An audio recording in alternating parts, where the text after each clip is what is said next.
Filhos de Deus. Essa expressão é usada diversas vezes no Novo Testamento. Você sabe o que ela quer dizer? Hoje eu gostaria de falar um pouquinho com você sobre esse assunto.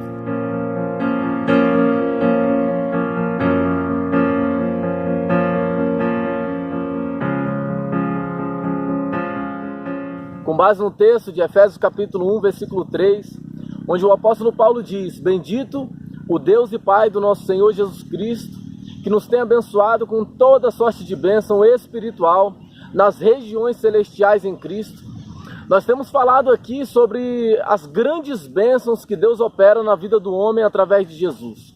Nós temos falado que através de Cristo, Deus perdoa o nosso pecado, nos purifica de toda injustiça, nos liberta da escravidão do pecado, nos justifica de maneira que somos declarados justos diante de Deus, nos reconcilia consigo mesmo e nos concede a esperança da vida eterna. E se não bastasse essas grandes maravilhas que Deus opera a nosso favor, a palavra de Deus ainda nos revela que Ele nos torna seus filhos. E essa filiação acontece na Bíblia de duas maneiras. A primeira, o apóstolo Paulo usa a figura da adoção. No versículo 5 de Efésios capítulo 1 mesmo, ele vai chegar a dizer: Ele nos predestinou para a adoção de filhos por meio de Jesus Cristo, segundo a sua vontade.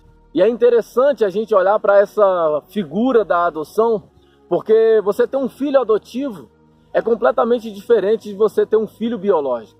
Os filhos biológicos nós não temos a oportunidade de escolher como eles serão. Se eles vão ter pele branca ou negra, se vão ter o cabelo crespo ou liso, se vão nascer com alguma deficiência, ou até mesmo se vão vir num perfeito estado de saúde. Mas com os filhos adotivos, isso é completamente diferente. Nós temos a oportunidade de escolher o perfil da criança. Tanto é que hoje no Brasil tem mais pessoas interessadas em adotar crianças do que crianças para ser adotadas. E a conta não fecha justamente porque o processo de seleção que as pessoas fazem, buscando um perfil de criança ali, é muito grande. As pessoas querem uma criança que tenha idade inferior a 3 anos de idade, de pele branca, que não tenha nenhuma deficiência física e, de preferência, que os seus pais não tenham um histórico de uso de drogas. É interessante saber disso, porque nós vemos que Deus age de maneira completamente diferente. Jesus, em Mateus capítulo 11, a partir do versículo 28, ele chega a dizer: Vinde a mim, todos vós que estão cansados e sobrecarregados, e eu vos aliviarei. Tomai sobre vós o meu jugo e aprendei de mim, que sou manso e humilde de coração. Jesus ele convocava para que viesse até ele todos aqueles que estavam doentes e angustiados e atribulados. Ele procurava justamente as piores pessoas. O apóstolo Paulo chegou a escrever dizendo que Deus escolheu as coisas loucas do mundo para confundir as sábias, escolheu as coisas fracas do mundo para confundir as fortes, e escolheu as coisas humildes e as desprezadas e as que não eram nada. Deus, ele aceita como seus filhos as pessoas mais pecadoras.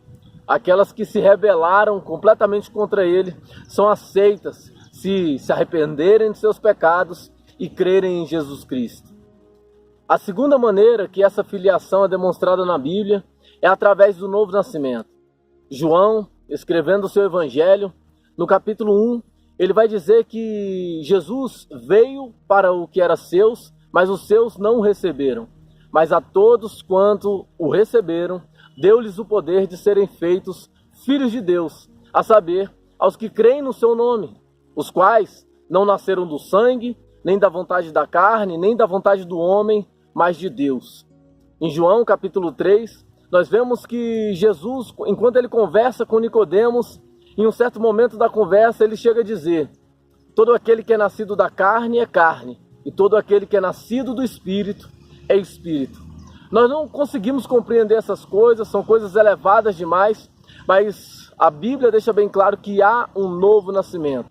O novo nascimento é um pouco complicado para a gente entender.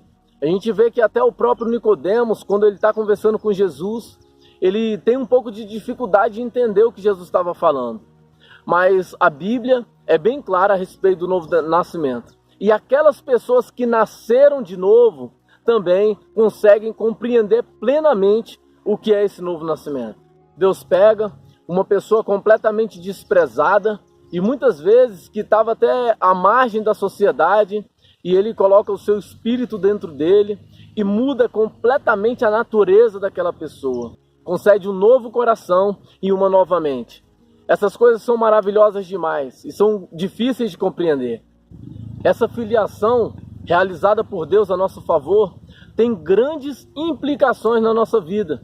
Assim como uma criança que é adotada, a vida dela muda completamente. Ela agora passa a fazer parte de um lar e ela passa a receber amor, afeto, cuidado, carinho e ser completamente suprida pelos seus pais.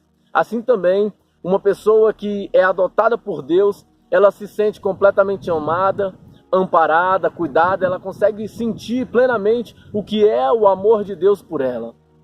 Mas não é somente isso.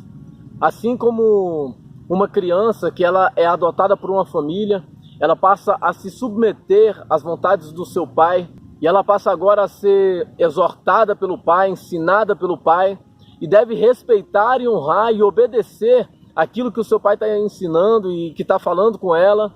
Assim também são os filhos de Deus.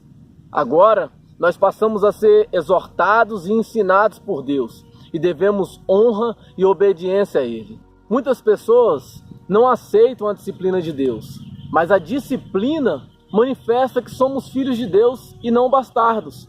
Olha só o que a palavra de Deus diz em Hebreus capítulo 12, a partir do versículo 7. É para a disciplina que perseverais. Deus vos trata como filhos, pois que filho é que o pai não corrige? Mas se estáis sem correção, de que todos se têm se tornado participantes, logo sois bastardos e não filhos. Além disso, tínhamos os nossos pais, segundo a carne, que nos corrigiam e os respeitávamos. Não havemos de estar em muito maior submissão ao Pai espiritual e então viveremos? Pois eles nos corrigiam por pouco tempo, segundo melhor lhes parecia. Deus, porém, nos disciplina para aproveitamento, a fim de sermos participantes da sua santidade. Ser filho de Deus não é simplesmente falar que é filho de Deus. O apóstolo Paulo diz em Romanos capítulo 8, dizendo que os filhos de Deus são guiados pelo Espírito de Deus, ou seja, buscam fazer a vontade de Deus. Em João capítulo 8, Jesus está tendo uma conversa ali com alguns judeus, e em um certo momento da conversa eles olham para Jesus e falam assim: olha, nós temos um pai que é Deus. E aí Jesus replica para eles: se de fato Deus fosse o vosso pai, vocês certamente iriam me amar. E ele continua dizendo: vocês são os filhos do diabo, porque vocês querem fazer a vontade dele. Então nesses dois textos nós vemos que ser filho de Deus está diretamente ligado com fazer a vontade de Deus, em ter uma vida de obediência a Ele, em buscar conhecer qual é a sua vontade para que nós possamos praticá-la. Com isso, nós concluímos que essa filiação é um ato realizado por Deus na nossa vida. Quando nós nos arrependemos dos nossos pecados e cremos em Jesus, Deus opera esse grande milagre, de maneira que nós somos reconciliados com Ele e nós passamos a agora nos sentir amados e cuidados e amparados por Deus e buscamos conhecer a sua vontade para que possamos viver em obediência a Ele. O Filho de Deus pratica a vontade de Deus. O Filho de Deus, ele busca saber a vontade do seu Pai para que ele possa viver em obediência a Ele. Que nós possamos buscar entender cada dia mais essas verdades, que essa verdade possa estar no nosso coração, que você possa entender que ser filho de Deus não é somente falar da boca para fora, mas que a filiação está diretamente ligada com uma vida de obediência à vontade do Pai. Que Deus abençoe a sua vida em nome de Jesus Cristo. Fica na paz. Um abraço.